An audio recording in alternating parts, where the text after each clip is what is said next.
Dean, we are live. Thank you. Have a great meeting. Excellent. Thank you.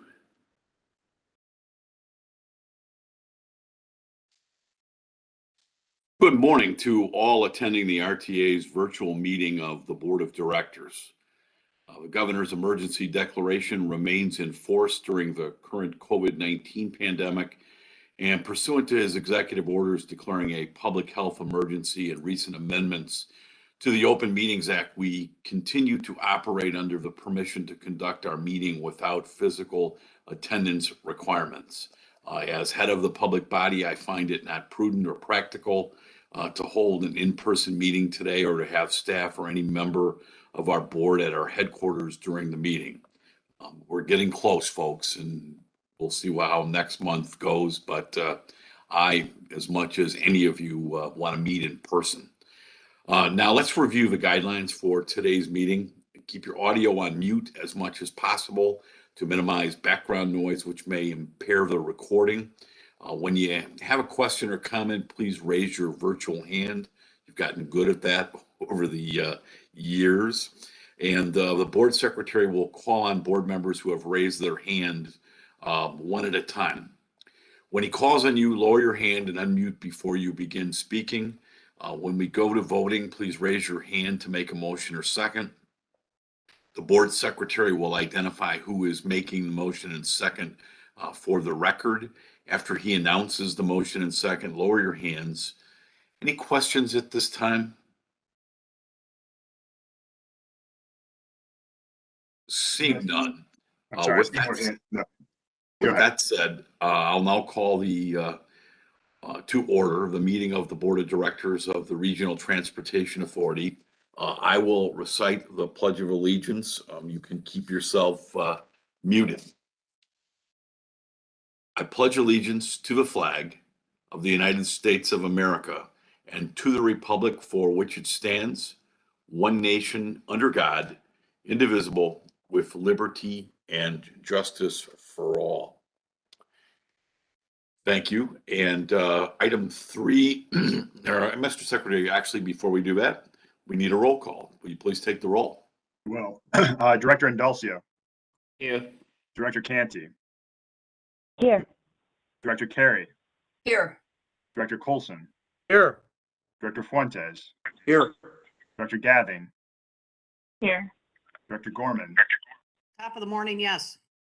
Director Groven. Here. Director Holt. Present. Director Cotel. Director Lewis. Director Melvin. Yes, here. Director Pang.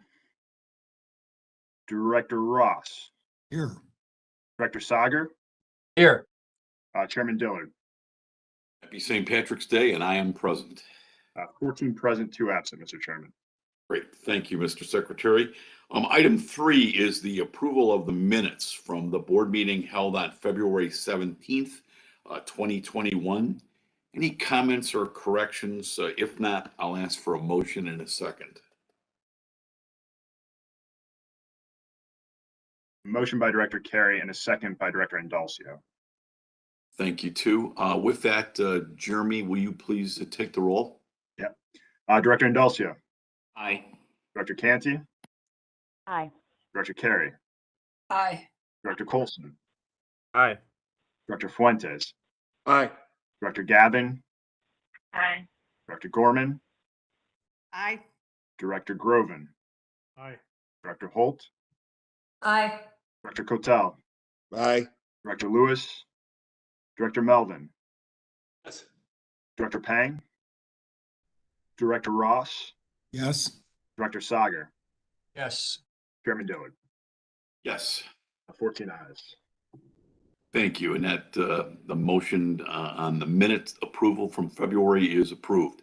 Item 4 is the public comment segment of our meeting. We've asked the public to submit their comments via electronic mail. Any comments received now will be read into the record by the board secretary. Did we receive any, Mr. Secretary?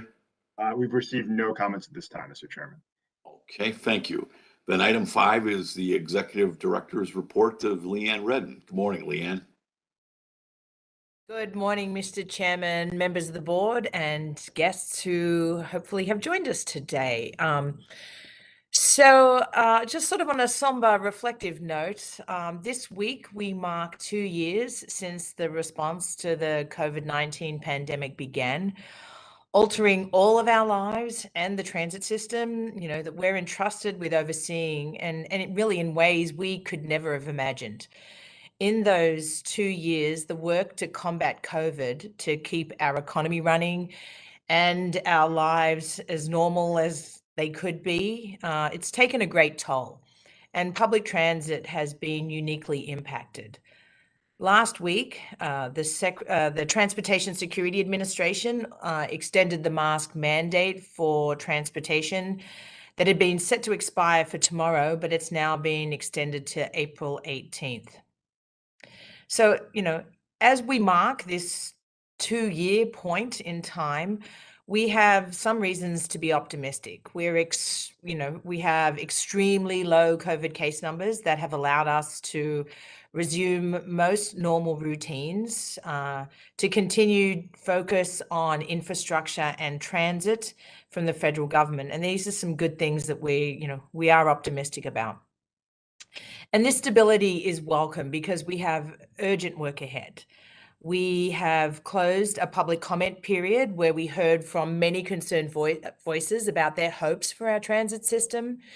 And we heard from close stakeholders and members of the public that they want us and the service boards to act more decisively and quickly, really, in coming to solutions. I want to reassure them and you that we come to our tasks every day knowing the challenges and these huge responsibilities before us. We're committed to developing, comprehensive solutions and working closely with the many partners who we're going to need to have them see us through all of this and support us as we go forward. And you'll hear specific details on this work today. So let's jump into some more details. Next slide, please. So, excuse me. On the federal front, the CTA was recently awarded an additional $118 million in federal American Rescue Plan relief funding as a result of the application they submitted at the end of last year. Only agencies that had actually spent 90% of their CARES funding were eligible for this money. And so, unfortunately, that prevented Metra and PACE from being able to apply. On March 15th, Congress passed the fiscal year 2022 budget. As a reminder, the federal government has remained funded through short-term reauthorization since the beginning of the federal fiscal year on October 1 last year. The fiscal year 22 budget bill fully funds the Infrastructure Investment and Jobs Act for the year 2022, allowing the Department of Transportation to begin fully implementing new policies and programs that were funded with the contract authority from that bill passing. As a reminder, the Department of Transportation has already begun divvying up some of the Infrastructure Investment and Job Act funding. But because Congress was operating really until just last week, continuing resolution at FY21 funding levels prior to the passage of the 22 appropriations bill, DOT did not yet have access to all the increased funding levels and all the money that it really needed to fully implement on that law that passed last year. So we expect the FDA to release new apportionments of the federal dollars soon that will include the increased formula funding from that infrastructure bill. I know that was kind of a lot there, but I just wanted to make sure you were sort of up to speed as to where we were at. Turning to the state side, the RTA has been monitoring and working with legislators and stakeholders on legislation moving its way through the General Assembly over the past several weeks. The legislation, sponsored by Senate Transportation Chair Ram Villavalam, requires that the CMAP, or the Metropolitan Planning Agency for Planning, and more specifically the MPO, the Metropolitan Planning Organization Policy Committee, which is really the decision-making body for all regional transportation plans and programs. So in conjunction with the RTA, to develop a report of legislative recommendations around transit funding that will help ensure the long-term viability of the transit system. So a little bit more specifics on that. The legislation calls for CMAP and the RTA to consider the vision, principles, and recommendations that result from the RTA's strategic planning process that we're in the midst of right now. And the report would be due to the Governor and the General Assembly on January 1st, 2024. So this report, while separate, would be in addition to and really a continuance of our regional transit strategic plan that we are currently developing, and would be due after our plan, the region's plan, is considered by you for adoption in 2023. So that the report to the legislature would come, and the Governor would come sort of post you guys adopting that plan next year. The purpose of the legislation is to provide funding and policy recommendations that will allow the transit agencies to continue to provide essential services after the region's federal COVID relief funding runs out. And as we have sort of predicted at this point with our current budgets, that is likely to be sometime in 2025. The bill also requires that the report includes recommendations on how the RTA, CTA, Metro, and PACE can better address racial equity, climate change, and economic development. Currently, the bill has passed the Senate and is being sponsored by Representative Everdina Delgado in the House. The RTA's strategic planning work in 2023, in conjunction with the report of the legislative recommendations that will be developed in 24, are going to provide a structured framework for continuing to engage both regional government and civic entities, as well as state elected officials, in our efforts to find appropriate solutions around the post-pandemic, transit system and its adaptation. So contributing significantly to this will be some work that CMAP is doing, their mobility recovery work that they're working on right now. Their work is slated to be combined into their broader regional transportation plan, which is called On2 2050, and a required update that will be going to their board this October. So lots of pieces kind of coming together, but our agencies have a long history of working closely together on regional transportation strategies and solutions.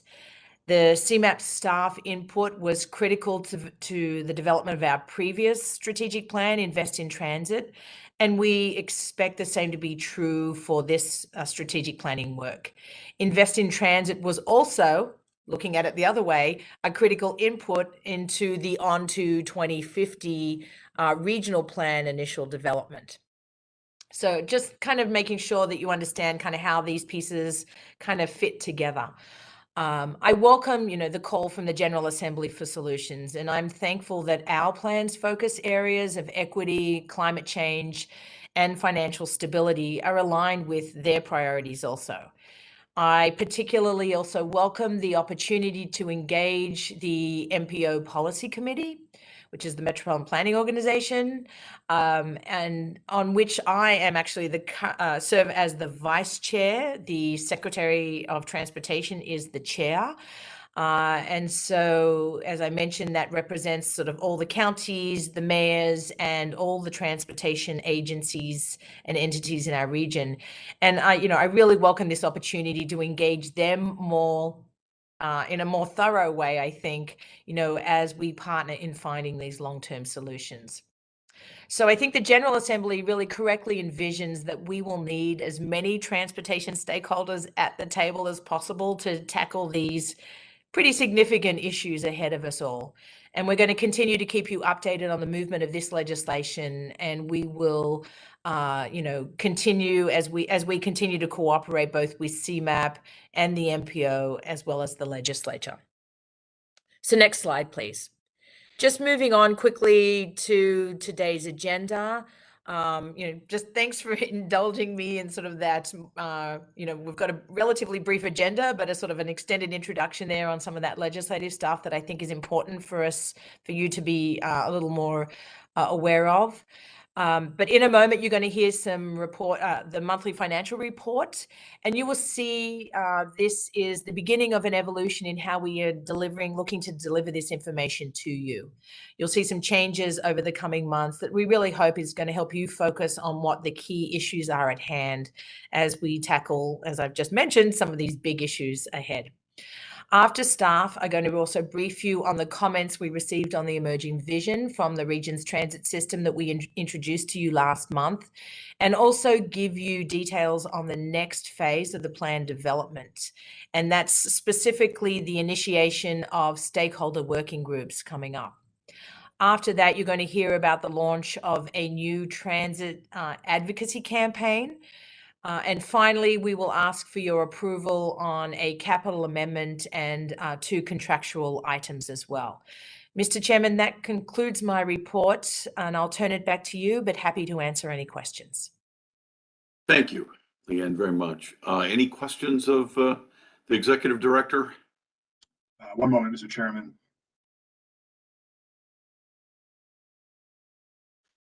I see no questions at this time. All right, thank you. Then we'll move on to item 6A, and that's a report on the monthly financial results for January of 2022. B, good morning. Good morning, Mr. Chairman and board members. As communicated last month, we are going to change the format of our monthly financial results presentations this year to make them more useful and educational for the board and the public. We plan to cover topics such as sales tax, public funding, recovery ratio, and others.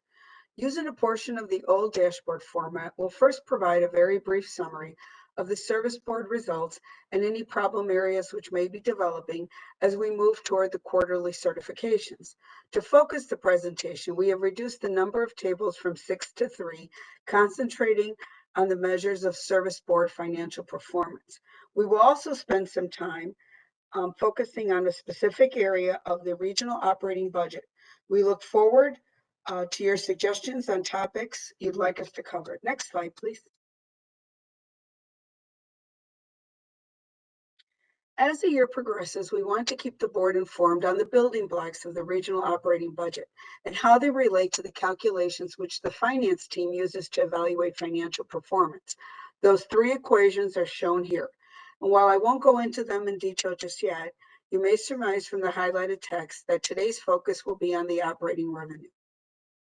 Next slide, please. So here is the new dashboard. So first, a brief look at the January results.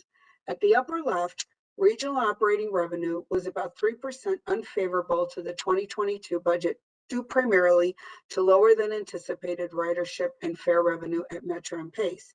However, at the upper right, we also show that favorable expense performance more than offset those operating revenue shortfalls. This resulted in a favorable to budget operating deficits for each service board and ADA paratransit, shown at the bottom. And the operating deficit results shown in that bottom section are the most important because this is the primary metric we use for quarterly certifications, the first of which is in May. Although 1 month does not a trend make, the financial results are off to a strong start. Next slide, please.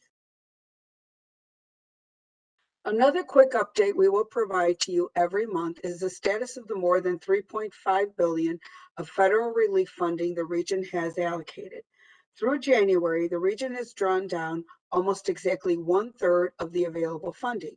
CTA has now fully exhausted its CARES Act funding and has begun CRISA drawdowns. We have included in the total apportionment the CTA, the recent $118.4 million award of discretionary ARP funding made by the FTA earlier this month. Given the increased sales tax funding, Metro and Pace have temporarily Given the increased sales tax funding, Metro and PACE have temporarily slowed down their drawdowns to avoid over-requisitioning federal relief funding. As you may recall from the 2022 budget process, the existing relief funding is expected to last into 2025, with an updated projection to come after the RTA funding amendment planned for next month. Next slide, please. Before we delve into the detail of our focus area this month, this chart provides some context for showing, This context provides some context for showing the components of total revenue for operations, which is our balanced budgets cover the total operating expenses. In 2019, Service Board operating revenue, shown in blue, totaled almost $1.2 billion, representing about 40% of the revenue support for the regional operating budget. With COVID-related ridership losses, operating revenue dropped to less than $500 million in 2020 and was supplemented by federal relief funding, shown in orange. Although operating revenue grew slightly in 2021 with recovering ridership, it is important to note that it is only 16% of the total revenue needed to support the 2022 regional operating budget, with the balance coming from sales tax, state funding, and the ongoing drawdown of federal relief funding. As we move through the next few years, restoration of operating budget,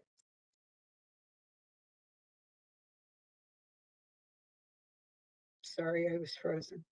A restoration of operating revenue will be critical to support the expense budgets as we exhaust the relief funding. So we need to grow the blue portion of the bar to replace the orange portion. As you will hear in the next agenda item, we are moving into the goal of strategy development phase of the strategic plan, where financial stability will be one of the primary areas. This process is designed to build consensus and active coalition around viable funding and operating revenue solutions. So what exactly makes up operating revenue? Next slide, please.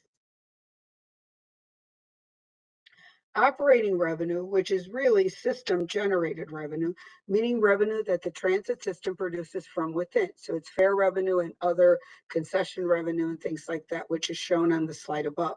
This slide shows the breakdown of the approximately $555 million of operating revenue budgeted for 2022. Across the top are the total operating revenue amounts for each service board. And as I said previously, these amounts are roughly half of pre-COVID levels. As the largest agency, CTA generates the most revenue for the system. Shown by the blue slices, revenue from fares and passes represents more than 75% of operating revenue for CTA Metro and ADA paratransit. The small orange slice is the $17.5 million of state funding to partially offset mandatory reduced fare programs, which doesn't nearly begin to cover the cost of this. Since this funding replaces foregone fare revenue, the RTA Act allows it to be counted as operating revenue by the service boards. Finally, each service board has a significant amount of other revenue generated from a variety of sources. You will hear us refer to this as ancillary revenue, shown by the magenta slices. The major sources of ancillary revenue, which vary somewhat between the service boards, are also shown across the bottom of the slide. Metro, for example, generates income from the work performed for the state on railroad crossings and also from fees paid by freight railroads to use Metro-owned track. PACE Suburban Service receives significant financial contributions from municipalities and townships to support specific dial-a-ride services. Such local government contributions are also allowed to be counted as operating revenue by the RTA Act because, like the state reduced fare reimbursement, they replace or supplement fare revenue paid by riders. Hopefully, this side-by-side comparison gives you some insight into what comprises operating revenue for each of our unique service boards. Next slide, please. One last item. We are in the final stages of developing a more visual tool for sharing the monthly financial results of the region and individual service boards. As shown in the screenshot of the actual 2021 results, this new dashboard will track actual results versus budget for a variety of financial metrics. The data will be updated after each RTA board meeting and will provide another resource for the board and public transparency. The tool was patterned after the performance measures dashboard, which was unveiled last month. We are grateful to our colleagues in the planning department for assisting in its development. Look for a rollout with the 2022 data over the next couple of months. That concludes my presentation. Back to you for any questions the board may have, Mr. Chairman. So we welcome your input as to what you think of this new reporting tool. We'd like to make it more useful. So please provide us some input, either here at this meeting or following the meeting. Great, thank you. And thanks to UB and all the staff for trying to continue to improve the way you teach us as board members. I think the new tool is great. Any questions, UB, or comments? Director Carey has a raised hand. Yes, good morning, Director Carey. Morning, Chair. Thanks, B. I like the direction you're going. I appreciate the focus on one aspect of the financial reporting. So I think that's good. I do have a real quick question. You said that the reimbursement we get from the state for reduced fund doesn't begin to cover the cost of it. What is the magnitude of the discrepancy there? So just yesterday, actually, I mean, it is varied over the years. And just yesterday, actually, CTA testified at the House Appropriations Committee. We all did. And they pegged the value of the free and reduced fare rides at about $170,000. And in fact, we were supposed to receive about $35,000, but we've been receiving half of it. And we've been receiving about 16.5.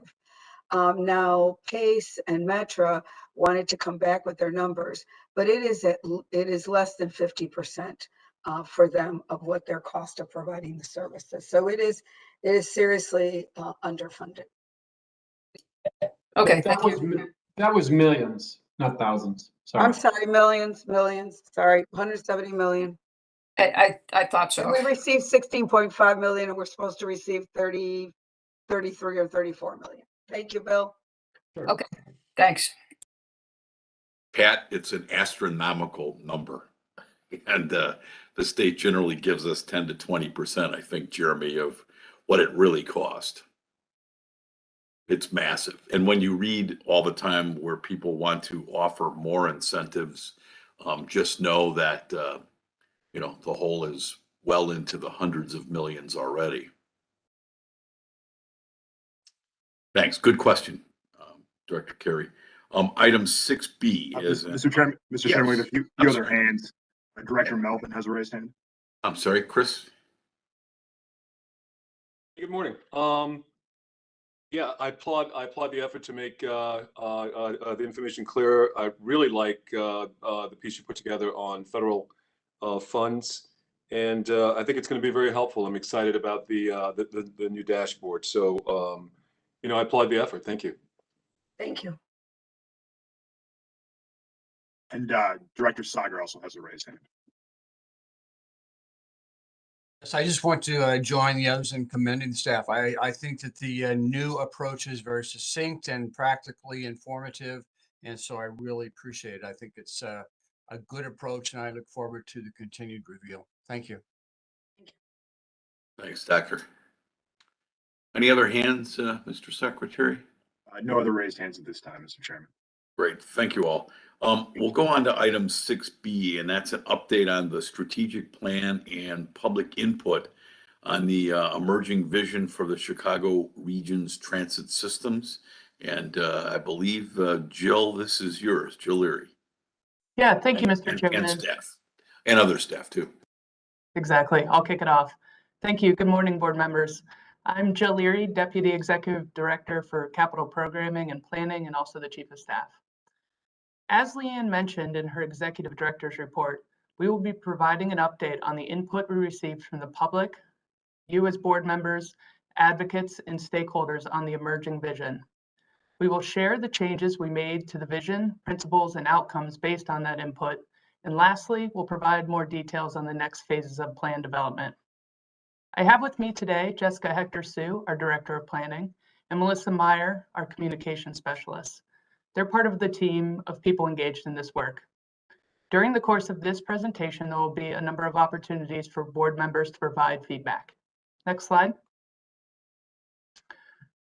Again, recall that we are using a 3-track process for development of this plan. Visualized here are the 3 tracks. Today marks the completion of the initial engagement work. We spent the first 6 months listening and engaging with the service boards and CMAP, stakeholders, advocates, and riders throughout the region using new and innovative methods. We've reported out what we've heard, and we've cast an emerging vision for where we're headed. Today, we'll share the input we received on the emerging vision and the changes we made to the vision, principles, and outcomes based on the input we received. The next phase is plan development, which will begin this spring and extend into the summer months with stakeholders from the service boards, CMAP, advocates, and academic groups, as well as transit riders and members of the general public. Today, we'd like to share staff recommendations for how to begin that process and our plans for convening stakeholder and technical working groups. And to do that, I'll turn this over to Melissa Meyer to present the input we received and changes made to the vision, principles, and outcomes. Next slide. Over to you, Melissa. Thank you, Jill. As Jill said, I'm a member of the communications team, and I'm excited to give you all a preview of what we heard over the last month. As Jill said, at the February meeting, we shared with you an emerging vision for the Chicago region's transportation system, which really cast a vision for the region, articulated principles to guide the work that we do, and identified outcomes to achieve with the plan. So let's dive in a little bit to what we heard in response. Next slide. So in advance of the February board meeting, the RTA received 2 public comment letters about the strategic plan. One was from the Climate Reality Project Chicago Metro chapter and reiterated the organization's desire to use transit as a tool to fight climate change. The group asked the RTA to act quickly to recognize the immediacy of the climate crisis and coordinate with the service boards on fleet electrification. The RTA also received a letter from a coalition of transportation advocates, including the Active Transportation Alliance, Center for Neighborhood Technology, Elevated Chicago, Environmental Law and Policy Center, High Speed Rail Alliance, Metropolitan Planning Council, and the Shared Use Mobility Center. Their joint letter expressed concerns about the engagement conducted so far and encouraged the RTA to act urgently to meet the challenges of the moment. It reinforced the need for a commitment to change and the necessity to include equity as a major component for the plan.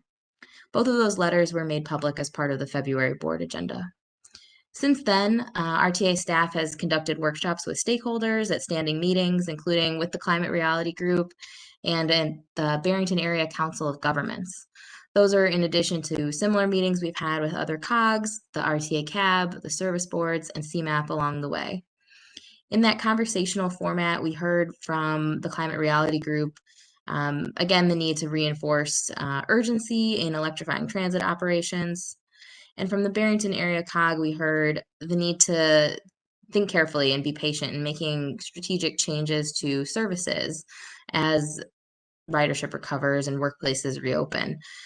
They emphasize that metro stations are really the lifeblood of many suburban communities, and any cuts to service there could be harmful. In the past week or so, we also received a letter from the Civic Committee of the Commercial Club and the Chicagoland Chamber of Commerce. And that stressed concerns from the business community that the RTA act with urgency to address issues like safety and reliability. The letter encouraged the RTA to act in its role as a collaborator of the service boards to build a transit system that can be part of climate change and equity solutions. Staff will continue to seek out opportunities to provide updates on the strategic plan and engage with people throughout the region over the spring and summer. Next slide. In addition to those comments, in an effort to increase the quality and the quantity of public engagement on the emerging vision, staff tried a new approach in sharing the document and soliciting input. Traditionally, when we've put a document out for public comment, we've accepted letters and comments via email, and that often doesn't yield very many results. So this time, the document was shared online, and we included a link to a short survey for individuals to provide input. We also did accept comments in the traditional way. So the document was posted online with this short survey from February 17th through March 11th. And in that time, the RTA received nearly 1,500 comments from 260 people. So that's a definite high mark for the agency in terms of public comment. The survey was anonymous and included 10 questions that were all optional. The questions were mainly open response to allow users to provide feedback on the vision, principles, and outcomes in their own words. It was promoted by the RTA on social media, in e-newsletters and blog posts, and was shared by several of our partners. The input that we received was primarily positive. Commenters encouraged the RTA to be bold about issues such as advancing equity and fighting climate change, and expressed that these times require the transit system to be committed to change rather than open to it. Frequent and affordable service and conversion to zero-emission vehicles were also common responses. Every single comment that we received has been included as an appendix to the board memo, which is posted publicly on the RTA website. On the next few slides, I'll highlight a couple of the responses in the different areas of vision, principles, and outcomes, and talk about how those helped us refine our thoughts going forward. So next slide. So first, in terms of the vision, we asked people what part of the vision statement was most important to them, and the responses were really evenly split. So we didn't see anything that clearly stood out there, but that all parts of it seemed to really speak to a lot of people. Another question that we asked was, how would people want to see, was there anything that people would want to see added to the vision, or if anything was missing from that vision statement? There's a few sample answers on the screen that are just an example of what we heard, but most people said that nothing was missing or reiterated the importance of topics that were already in the vision statement, like reliable service or fighting climate change. We did hear that people weren't sure what we meant by empower equity, which is feedback that we heard elsewhere, and you'll see led us to change that phrase in the vision statement. Next slide. For the principles, we asked people if open to change, equity, and stewardship were the right principles to guide the plan, and most people said yes.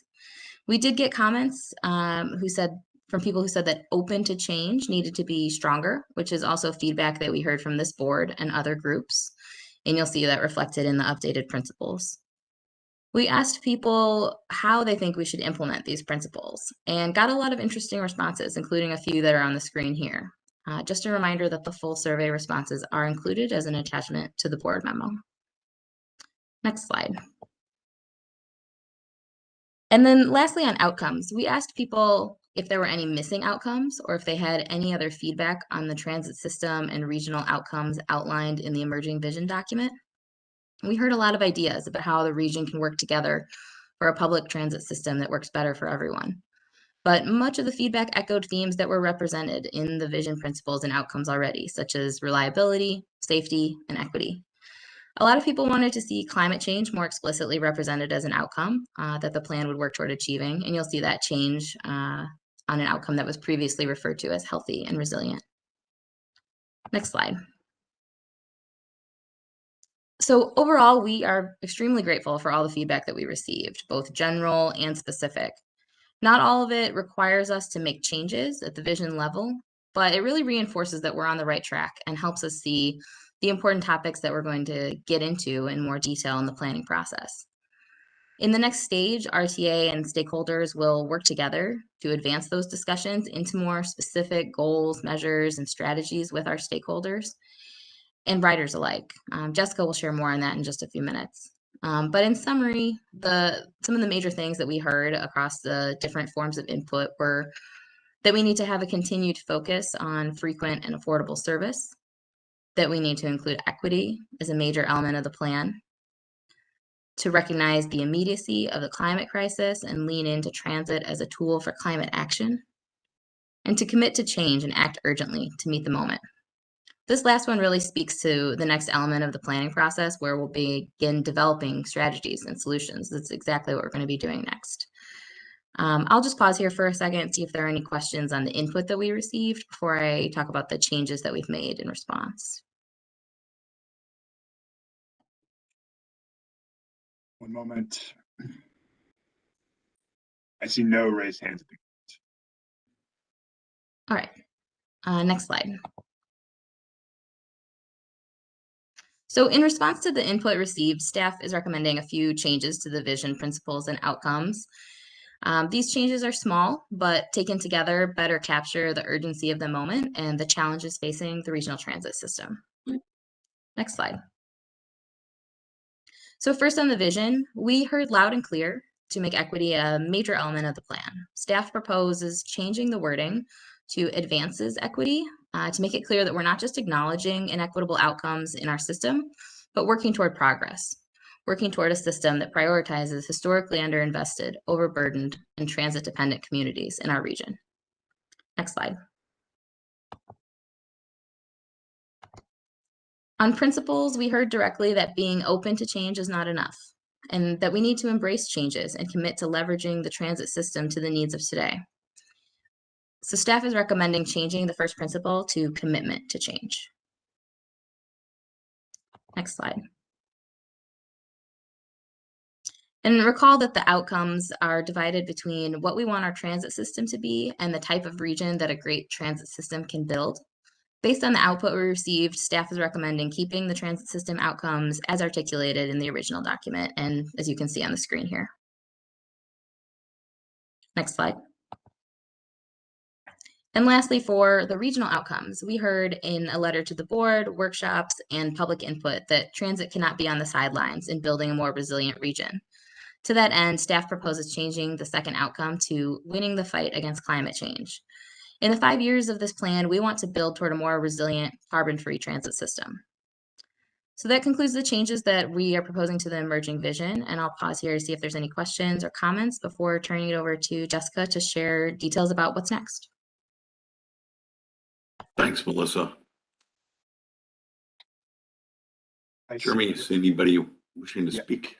I see no raised hands at the moment, Mr. Chairman. Great. Thanks, Melissa. Jessica.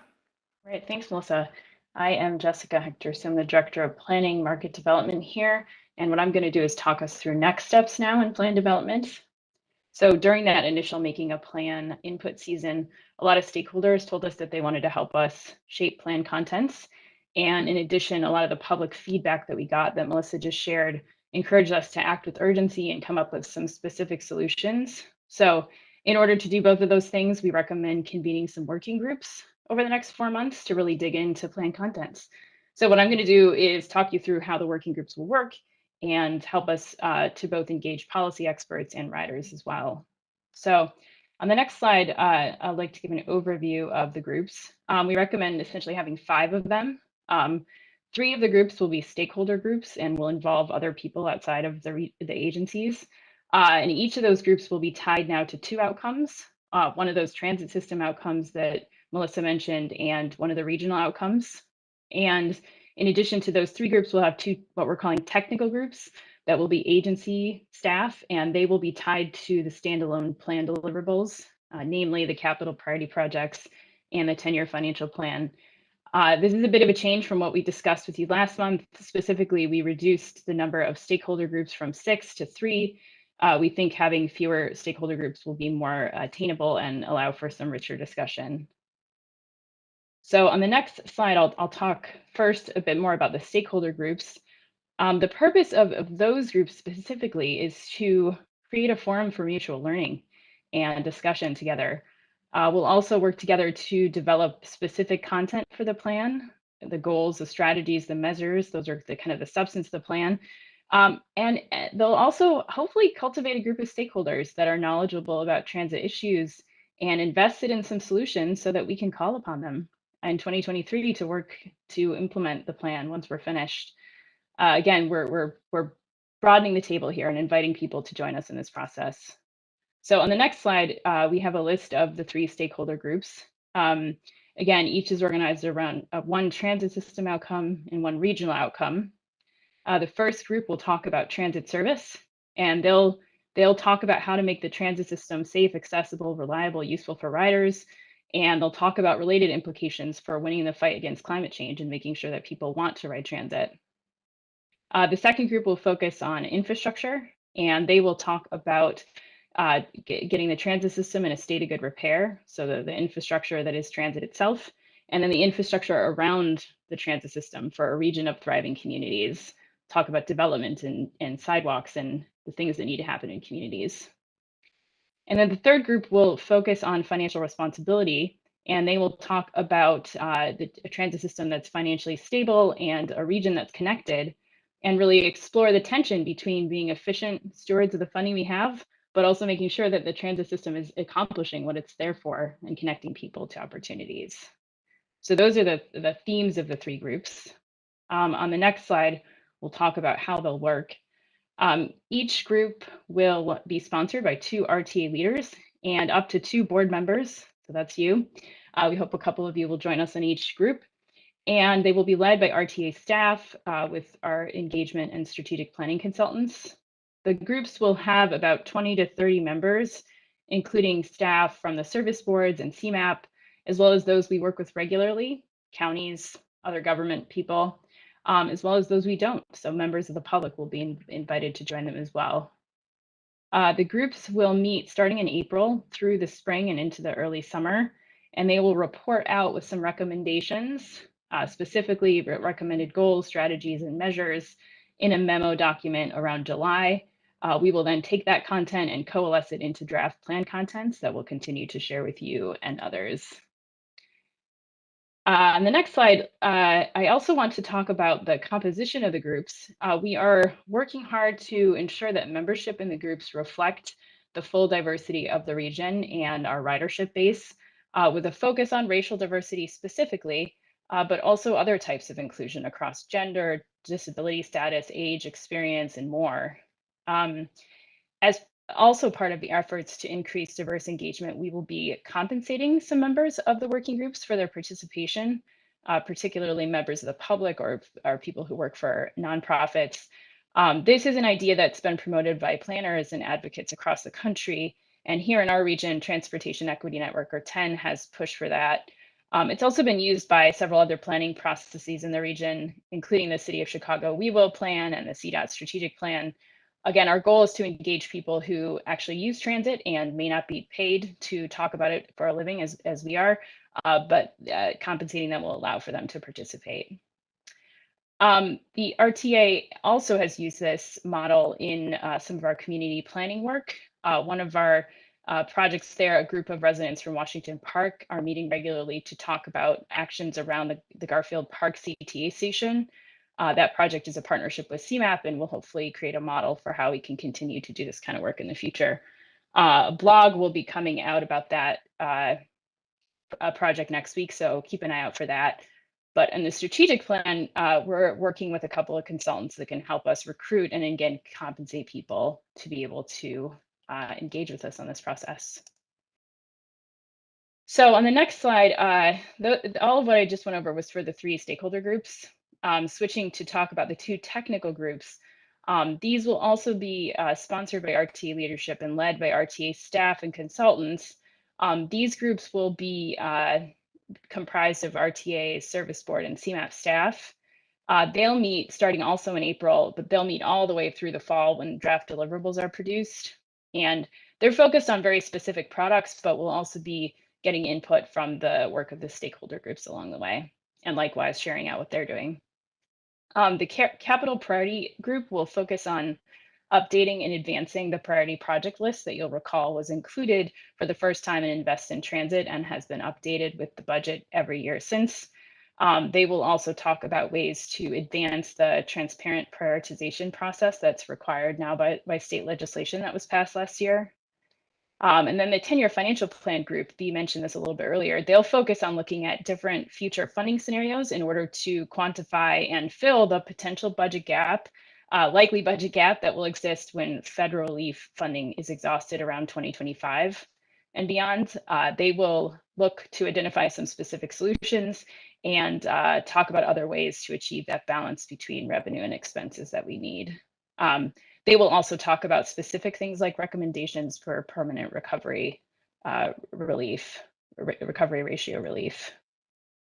So on the next slide, over the coming weeks, we'll begin convening all of these groups.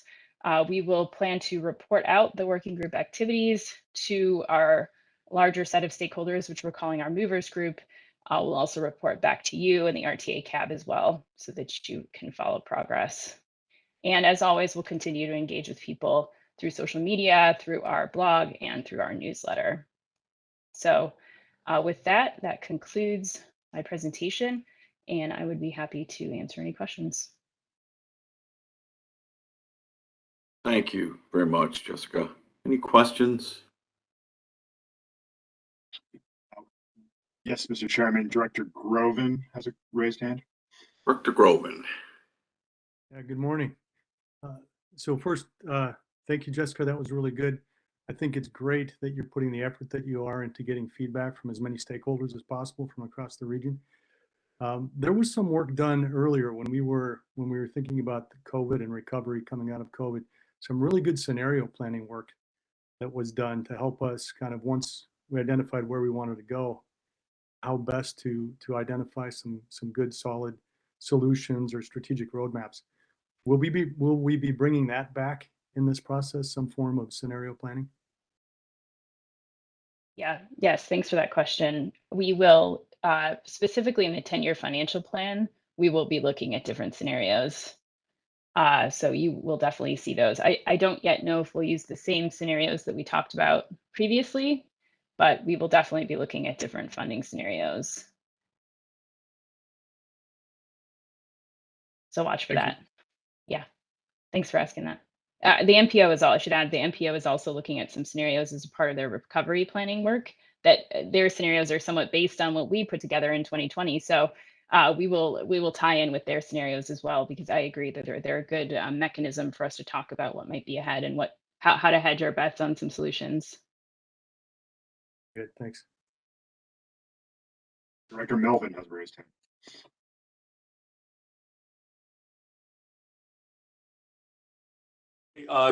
Thank you, Melissa and Jessica. I'm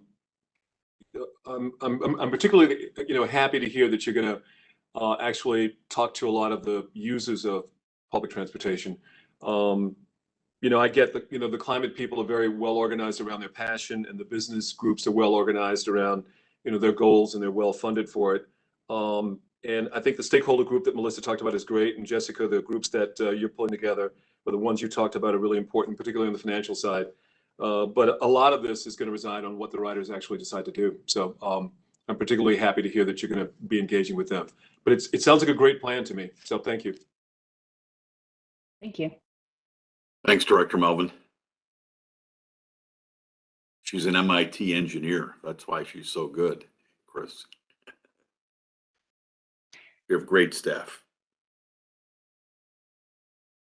Mr. Chairman, I see no additional hands at this time. Great. So Melissa and Jessica, thank you. Jill, anything else to add here? No, thanks everybody, and we'll be following up as we mentioned. Thank you all very much. So let's go on to item 6C, and that's the presentation of the Forward for All campaign by Tina Fassett-Smith. Good morning. As you mentioned, I'm Tina Smith. I'm the Director of Communications. So this morning, I'm going to show you the first phase of a new transit advocacy campaign that will launch on Sunday, April 3rd. The campaign has been planned with the input and collaboration of the service boards over the last several months. And early discussions with them led us away from doing a general ridership campaign, because each agency preferred to handle that with their own marketing efforts. And toward a long-term multi-phase campaign instead, meant to build support for transit and eventually support for the recommendations and implementation of the strategic plan in the coming months and years. Our objective is to build the public's understanding of how critical transit is to our quality of life as a region, and to lay out the challenges and solutions that are going to require public understanding and support. Next slide. So before I jump into the ads for this first phase starting in April, I want to let you know how we landed on Forward for All as a campaign theme. Over the course of this multi-year collaborative campaign, we wanted to convey connection, momentum, evolution, community, and equity. We asked ourselves, what do we stand for as agencies? What do we want people, whether they use transit or not, to understand about the system? Next slide. That economic success hinges on investment in transit, that transit benefits everyone, not just commuters, that our system is what makes Northeast Illinois a vibrant place to live and do business, that transit's the key to meeting the challenges of climate change, that transit's critical to connecting underserved neighborhoods and populations to opportunity. Next slide. We felt, and the service boards agreed, that Forward for All captured and conveyed these important principles. For this phase, and after 2 years of low transit usage, we wanted to begin by reminding the riding and non-riding public of the economic and environmental benefits of transit and the access to opportunity it provides. Next slide. Sorry. Our message is straightforward. Our future, our economy, and our climate ride on transit.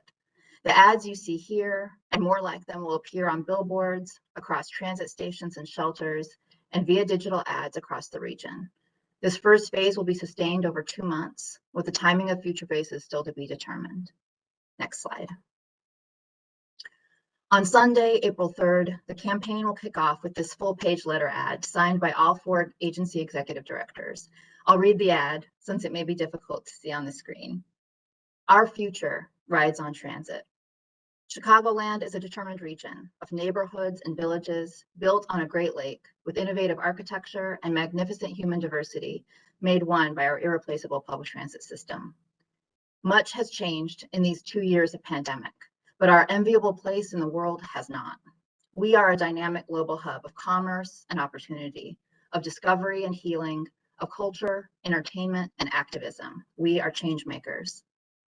The pandemic profoundly challenged our region's transit system. It also brought our agencies together in a strategic commitment to lead the nation in delivering exceptional public transportation. We see transit as the strongest tool in combating climate change, in enabling seamless connectivity for a new era of work and recreation, and in linking disenfranchised and underserved neighborhoods to jobs, education, and prosperity. Public transit contributes to our region's environmental, economic, and social health in ways and at a scale nothing else can. As we rediscover our personal and regional rhythms, your transit agencies are primed to enable full recovery and to move Chicagoland forward for all. Publication of this full-page ad will include 4 major newspapers, Sun-Times, the Daily Herald, the Daily Southtown, and Cranes, and more than 20 community and suburban newspapers across the counties, appearing in 4 languages. Next slide. Beginning Monday, April 4th, we will deploy 6 billboards on the Dan Ryan, the Tri-State, Stevenson, I-57, Bishop Ford, and Eisenhower. Next slide. The billboards alone will be seen by an estimated 9 million drivers over 4 weeks. Next slide. The ads will appear on approximately 50 CTA and PACE bus shelters in all 6 counties. Next slide. Language selection will be based on the primary language spoken by the riders and the location of the ads. Next slide. And it will include 15 Metro platforms on the UP North and Metro Electric lines. Next slide. This map shows the full geographic spread of just the print and out of home across the region. Next slide.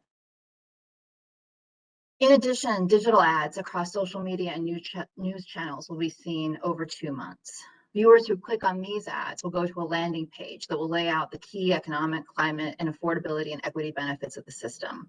There, they can also subscribe to our newsletter or visit the websites or social feeds of the service boards. Next slide. Earlier this week, we posted a request for proposals to bring on a team to complete the next phases, which will present the challenges to the system and build support for solutions and strategic initiatives stemming from the Regional Transit Strategic Plan. Next slide. From the beginning, We've envisioned that this campaign can shift and evolve to speak to different priorities and respond to different audiences. Next slide. A likely future focus could highlight transit's role in the fight against climate change and the resources and actions required to fully leverage the system to that end. Next slide. We believe the campaign theme will be as flexible as we need it to be over the next few years, both to support the service board's marketing efforts and to advocate at the regional level. Next slide. This concludes my presentation, and I am happy to take any of your questions. Thank you, Tina. That is great stuff, so to speak. Any questions or comments? One moment, Mr. Chairman.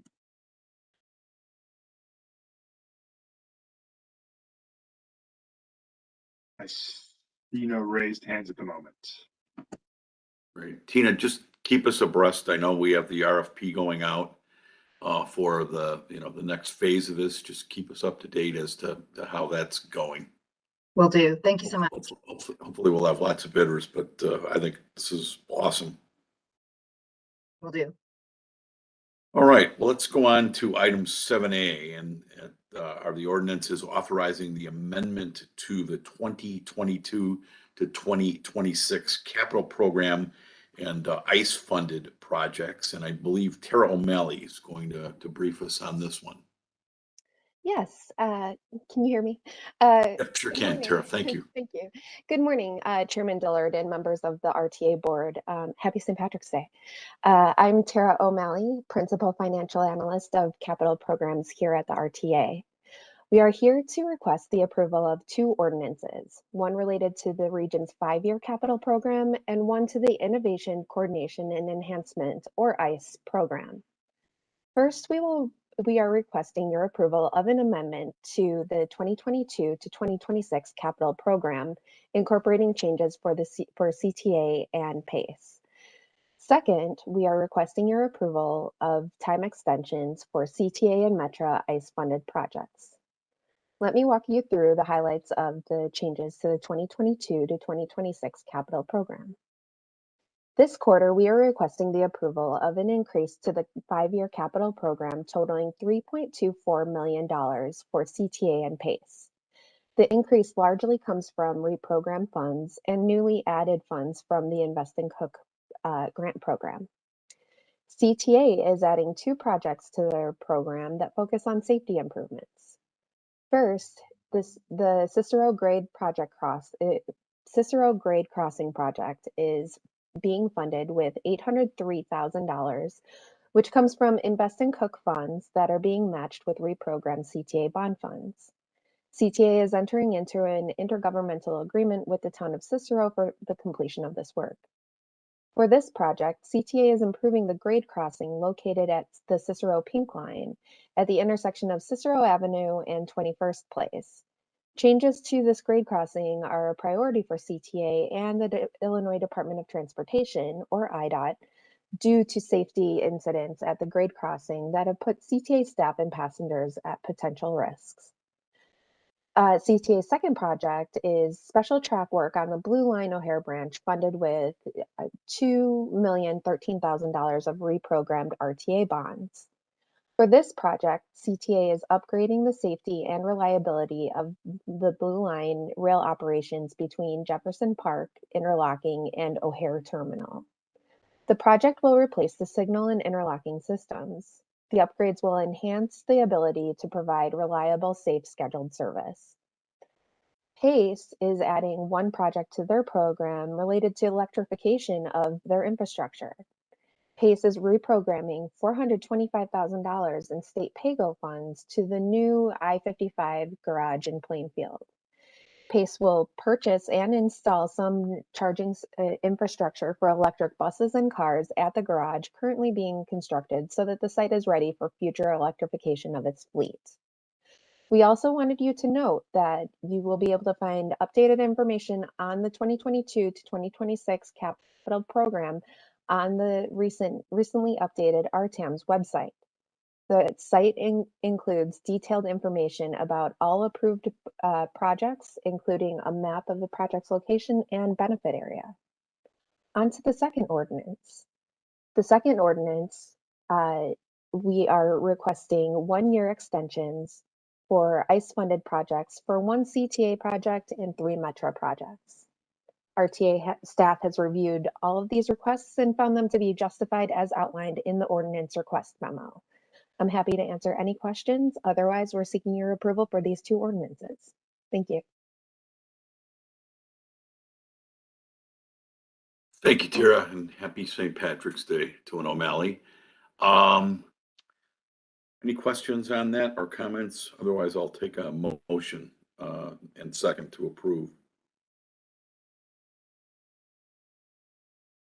We have a motion from Director Ross and a second from Director Groveman. Thank you. And with that, Mr. Secretary, please take a roll call. Sure. Director Indalcio? Aye. Director Canty? Aye. Director Carey? Aye. Director Colson? Aye. Director Fuentes? Aye. Director Gavin? Aye. Director Gorman? Aye. Director Groven? Aye. Director Holt? Aye. Director Cotel? Aye. Director Lewis? Director Yes. Mel? Yes. Gotcha. Director Melvin? Yes. Director Pang? Yes. Director Ross? Yes. Director Sager? Yes. Chairman Dillard? Aye. 16 ayes, Mr. Chairman. Thank you. And 7A is the ordinances there are approved. Item 7B is an ordinance authorizing a contract for our continued federal consulting services. As you know, we have a longstanding relationship with a particular contractor in Washington. Washington doesn't get any easier, and it has been critical over the last several years to keep us running and with capital projects out there. At least I feel, Jeremy, you can chime in, and Leanne, we need the continued representation here. You have anything to add, Jeremy or Leanne? No, Mr. Chairman, I would just add that Smith Austin Andrews has been our federal representation in DC since 2012. And agree with everything you just said as well. And I'll point out to the newer members, that's a particular firm headed up by a gentleman who was originally from the Kankakee area in Illinois. But it's a firm that really focuses on not just lobbying, but transportation in particular.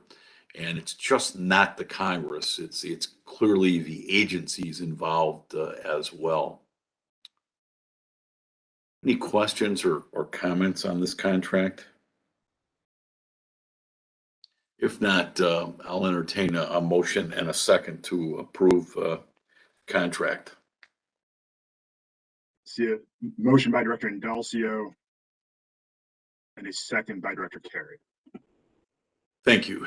With that, please take a roll call, Mr. Secretary. Director Indalcio? Aye. Director Indalcio? Aye. Director Canty?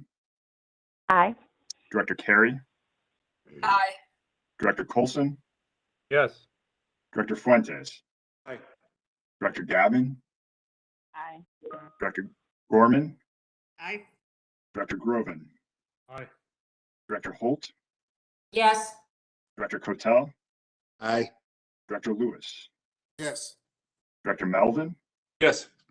Director Pang? Yes. Director Ross? Yes. Director Sager? Yes. Chairman Dillard? Aye. 16 ayes, Mr. Chairman. Thank you, and that is so approved. Item 7C is an ordinance authorizing an amendment to a contract for temporary staffing services. Allison Novak is available to answer any questions if there are any. Otherwise, I will take a motion and a second to approve that.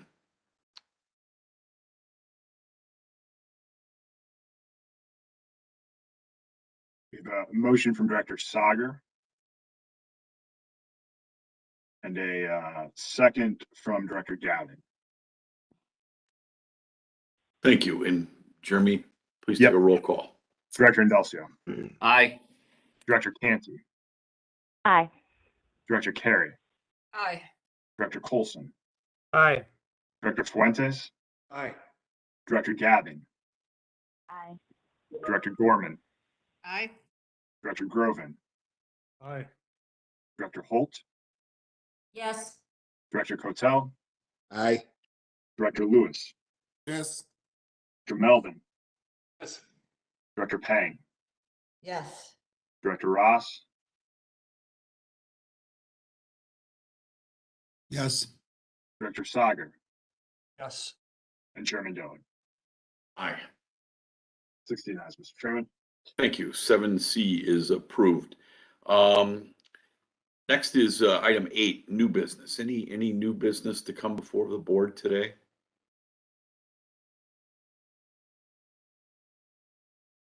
I see no hands at the moment, Mr. Chairman. All right.